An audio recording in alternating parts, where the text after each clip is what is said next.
তেও কিছু বলে ওই বিষয়েই।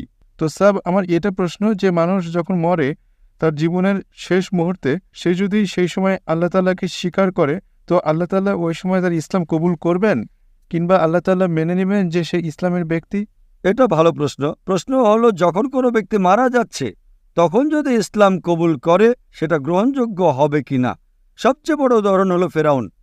ফেরাউন এমন এক ব্যক্তি ছিল যে নিজেকে খোদা মনে করত, খুব শক্তিশালী, খুব সম্পদশালী ছিল। যখন সে যায় মুসা আলাইহিস সালামের পিছনে, মুসা আলাইহিস সালাম যখন তার লাঠি মারেন নদী দুভাগ হয়ে যায়, তিনি চলে যান, ফেরাউন অনুসরণ করলে নদী আবার মিলে যায়। তখন সে বলে, আল্লাহ, লা ইলাহা ইল্লাল্লাহ। যখন কোনো লোক মৃত্যুর সময়, শেষ সময় ঈমান আনে তখন তার ঈমান কবুল হয় না, কেননা সে মারা যাচ্ছে এজন্য।